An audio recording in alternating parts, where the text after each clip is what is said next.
Hello there, my name is Christian Zaragoza. I'm the one introducing for our group our concept, which is value chain. The other members will go ahead and introduce themselves in their videos. But starting off, I want to go ahead and introduce just a plain definition of, well, what value chain is. And value chain is a type of concept where you're looking into all individual components of what a business is, not just from internal, but also external. From internal, you want to go ahead and view each individual departments, kind of like the marketing, anything with corporate, or like the CEOs, also production, things like that. I don't want to go too much in detail because my companions will also go ahead and talk a little bit more in detail. I'm just explaining it. But the next thing is going to be we're actually going to start off the activity first. We kind of want to have you guys interact with the activity as much as possible. So we're going to give about 20 to 25 minutes of the activity. It's a game based off of McDonald's. I don't know if there's any copyright to that. I don't know if there's anything toward that. But we're going to use it anyways because it's fun. Who doesn't want to play video games? But yeah, use this for about 20-25 minutes. The game does go ahead and need a download. There is a link on our PowerPoint. Go ahead and use that link to be able to download it. They have it for Apple and for Microsoft. Once you download it, there is how to play. It's pretty much the way a business should be run. In this case, it's McDonald's or a fake McDonald's. They would go from corporates, from straight people working on the lines for making hamburgers, cashiers, to actually making farmlands and wheat and things like that. You have to pick and decide what things need to go into the production. So what I want you guys to do is once you start playing this game, make sure you see what you do and which steps you take and what items you pick, which routes you take to go ahead and try to make your corporation grow. This again is going to take about 20 to 25 minutes. Don't write anything down. If you want to write down what you guys did, that's totally fine. If you do go ahead and fail before the 20-25 minutes, try to do it all over again and keep playing until you have about 20-25 minutes. Just make sure you keep in mind what you guys did. But this is my take for now. The next person will be Corey coming up, and you'll see his video. Good afternoon, everyone. We hope that you enjoyed our game that we found that works perfectly with our project. Today, our group is tasked with giving you guys details on the value chain analysis and how the companies use that to produce revenue or to generate customer loyalty or even grow their brand equity. So, for me, my task was to break down the competitive advantage, the differentiation advantage, the cost advantage, and I believe that's it. So, sounds like a lot, but a lot of those things are umbrellas to one another. So, for example, the competitive advantage has two main parts, which is the cost advantage and the differentiation advantage. These are things that every company has to take a close look at, and they are vital to the company. So, when you think about the word value chain, you think about obviously money or what the company's worth or what comes to mind when you think of value, and that's usually money or how much something's worth. So the value chain, every value creation or task has a specific cost structure. So inside of the company or the firm, there's cost structures that have to do with everything. And our value chain breaks down how those cost structures are connected and how they work with one another. So when we look at, for example, cost advantage, it has four major parts, which is the firm infrastructure, the human resources management, technology development, and procurement. Each of those has a separate cost that the company has to use or find resources to allocate to so that it can improve in that department. But when they take money from one department, it takes away from another department. And that's what the value chain kind of goes into. So the value chain analysis is finding out how to use the company's money to allocate funds where they need to go so that the company still runs, is still producing, and still in tip-top shape. We chose to go with McDonald's for this example. Not only did they have a game that worked perfectly for us, but it also goes right into something that we all can relate with, something that we eat. Most of us have eaten in our lives at some point, and then working the game helps us detail how the value chain analysis work. So, for example, if you look at cost advantage, there are the four main parts, like I said: firm infrastructure, human resource management, technology development, and procurement. And when you break down the value chain analysis into two different parts, that section would, the cost advantage section would come under support activities. And when you think about the differentiation advantage, there are three parts: value creating activities, differentiation for improving customer value, and identifying the best differentiation. On Porter's model, he has a more generic. So his five for the primary activities are inbound logistics, operations, sales and marketing, outbound logistics, and service. I kind of shortened those two just because I felt like some of them went hand in hand with one another. So value creating activities would be finding customers that actually like the product you offer. And if they don't already like the product you offer, find out what they do like so that you can tweak your product and potentially offer a niche market product that they may like or buy into.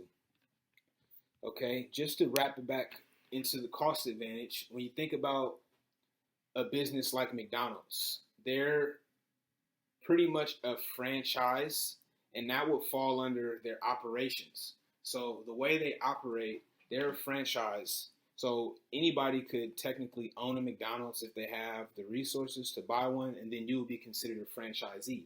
So McDonald's, for example, has 90% franchisee owners. So they're technically contracting out smaller McDonald's businesses or giving the people the right to run a McDonald's, but under McDonald's rules, their policies, and usually having contracts that prohibit them from outsourcing products from other people. So if you're going to go into a McDonald's franchise, you're going to run it the way every other McDonald's is ran.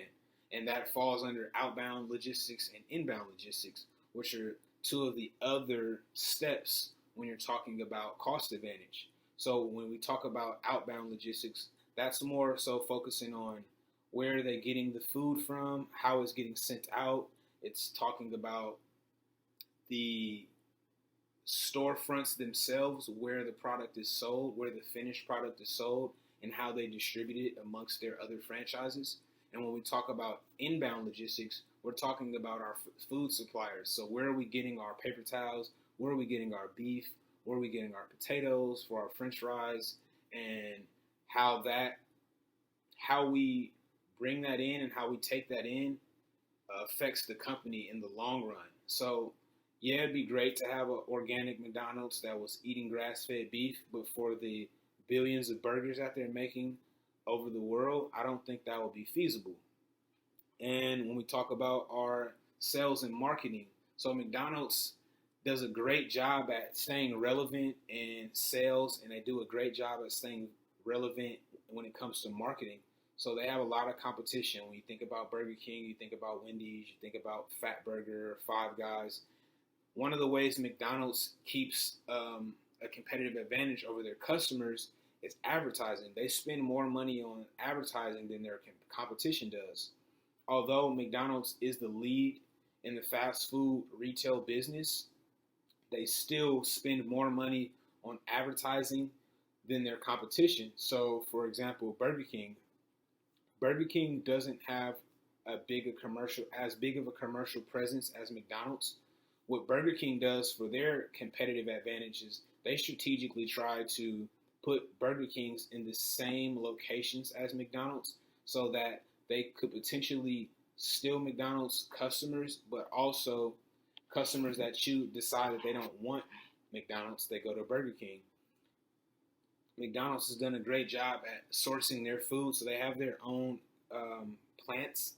And when you think about animals, it sucks to say that they have their own plants, but that's pretty much the only way McDonald's is able to offer beef at such a lower price. They have their own cows, and I know a lot of people are suspicious about that, but it also is a reason why they generate so much revenue and are able to offer burgers at such a low cost. When we talk about our differentiation advantage, it's hard to differentiate between two companies that virtually sell the same thing. So McDonald's, Burger King, Wendy's, Five Guys, they all sell burgers, fast food burgers at that. So when you think about how to offer a differentiation to the customers that'll entice them to spend with you, you have to be creative. So for example, McDonald's, they do a one size $1 drink, which to me, why would I buy a small drink for $1 if I can just get a large drink for $1? But giving customers that option keeps them competitive. Burger King, you buy one Whopper, you get one Whopper free.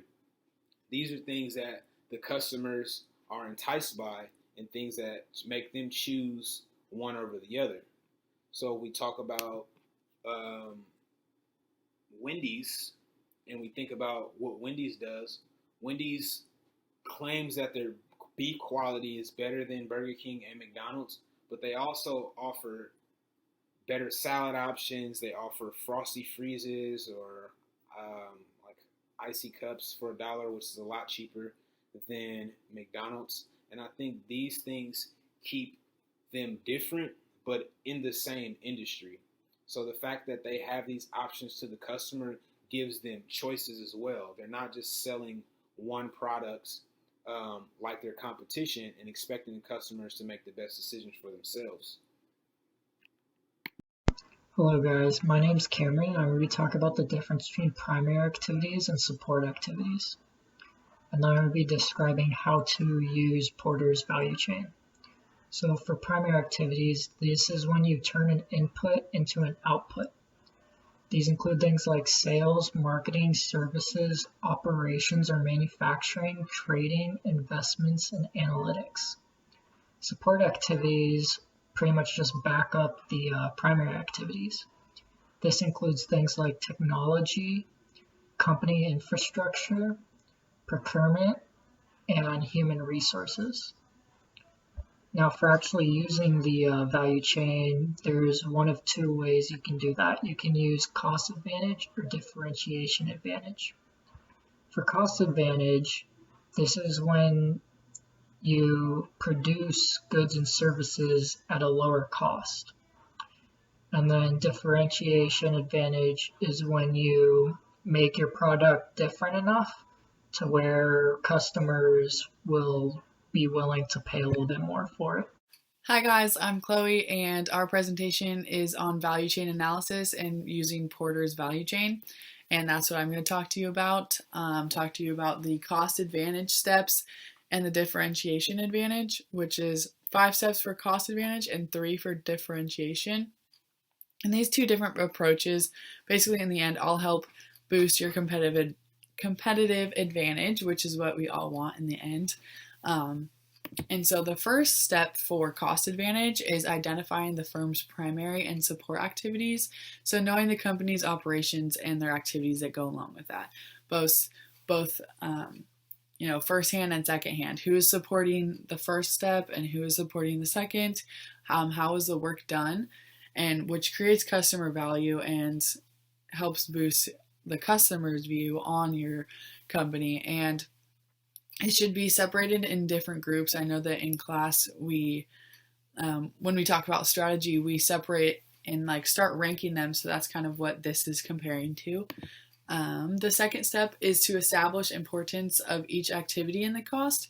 So that's kind of how I just said that we are ranking them and breaking down the cost of each product in the company, or if it's a service, same thing, and identifying the cost for each activity and the production. The production is super important because without production, your company is not going to go anywhere. So how can you reduce your cost also is a big topic during value chain, because I'm sure that if we went out and, broke down each cost that we all spend in a day just for us personally, I know that you could totally break down and rank them and see how you can reduce a cost. I know in this quarantine, a lot of us, or at least for me, I've reduced costs in food because I'm not going out to eat all the time, even if it is curbside pickup or something like that. But the third step in cost advantage is identifying the cost driver for each activity. So if a certain activity requires more intensive labor or hours or speed, if it needs to have a due date on it, and wage also. So looking at what drives the cost also will always help figure out what exactly you want to keep around, what you want to improve on, or go farther in. Which is linking to the fourth step, which is the links between the activities. So this is kind of how it's a domino effect. You need to focus on the opportunity costs. For cost advantage, it is like a domino effect, everything you do. So each step, or maybe you buy this, or maybe this employee does this, it all affects each other. So we need to look at those both positively and negatively. Say that you have an employee that's just not pulling their wage, which means you can't get that food delivery out today or something like that. So just looking at that. And then step 5 is opportunities for reducing costs. So the steps to improve the company, looking at more innovation and automation is super big right now. Just switching over to technology, or not switching over, but using greater technology to improve your business, and looking into the wage increase in trade for speed. So that's just giving raises and what you want to do then. If you want to have less employees, pay them more, which means they have more responsibility. So that's just kind of the cost advantage, looking at value analysis that way. I know a lot of companies that we've talked about in class look at the cost advantage. I know when Los Bagels came in, all we really talked about was the cost. So that this would be perfect to compare to for them.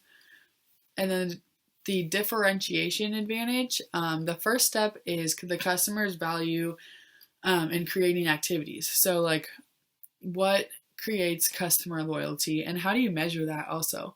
A lot of the time you measure it by if they are coming back, but are they coming back on good terms, or are they recommending it, or is it important to you, to your business, that you do have those loyal customers?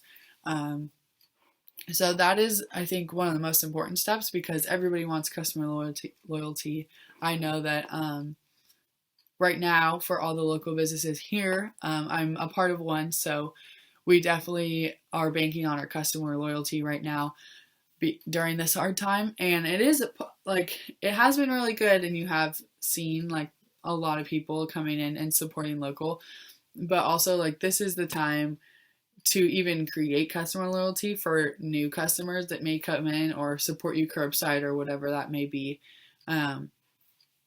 So that should be important to your business, I think, and especially is right now for locally for this economy right now. And then the second step is to evaluate the strategies for improving customer value. So add more product features possibly. You can focus on customer reports and increase the customization. I think that's a really good one because a lot of us are picky no matter what it is, no matter if it's food usually, or if it's a service, you want it done this way, you want it done at this speed. So just offering different customization really helps to differentiate your business from the business that they just went to last week and decided they didn't want to carry on with. You just want to find something unique for your business. Maybe it's not the same as the one next to you, but it's still going to catch an eye, I guess. And then just looking at the complimentary deals and offers, that always helps. Everyone can have a buy one, get one, but kind of sale, but it is up to you how you differentiate that with what products and what prices you are. And then the third step is the best sustainable differentiation. And I think this is super big right now also. Sustainability is something everybody looks for, right, in the about section or something on a website or a service or something, even local. And how are you willing to adapt to that is big too. I know that obviously the bigger corporations out there that don't have any issues with customer loyalty and revenue and all that. They do focus on sustainability, but not to the point where, if they wouldn't so much, they would still have income coming in. So just for your smaller business or whatever you might be a part of, sustainability is huge right now. Reducing waste and ultimately reducing your cost, because if you do participate in sustainability and work on that, you will get tons of more customers. And so overall, I think these steps were good. Just to break down, I think that you can read these, as a summary, but breaking down step by step really, I could talk about for one step for a long time. And even if I picked a company to do it, like, you really do pick apart your differentiation and cost advantage, which are two main things that drive your business today. That is my part of the presentation. Thank you. All right, so this is back to me. I'm going to go ahead and just quickly review what we went over here with the rest of my companions here. The first thing, again, there's two types of competitive advantage. The first one is cost advantage. It's pretty much making sure that your product or anything that you're giving out or services is the lowest that it can be, and providing the best service that we can give.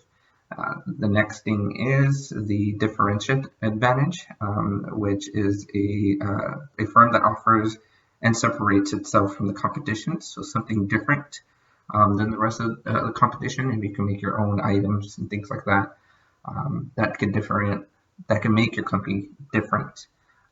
You could go ahead and show this to people, and they could go ahead and buy it from you. And then the last thing is just the main things. It's the steps that you would take to use the value chain, which is the first step is identify the firm's priority and support activities. The second step is establish the importance of each activity and the cost.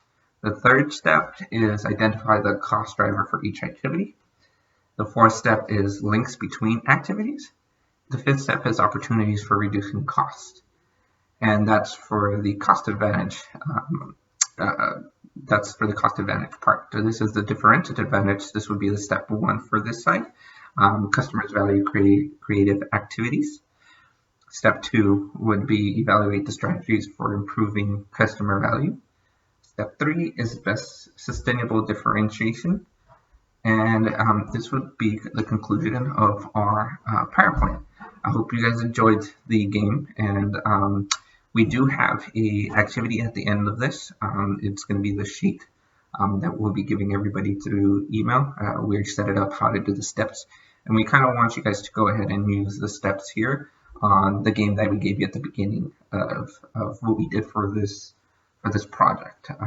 You guys do want to go ahead and use a value chain on your individual games that you guys did, and what the things would be changing, and what you see that was kept, that was good, what you see that didn't go your way. So this is going to be the sheet that we're going to hand out to everybody too. So make sure you guys do that as part of the activity that we have set up for you guys.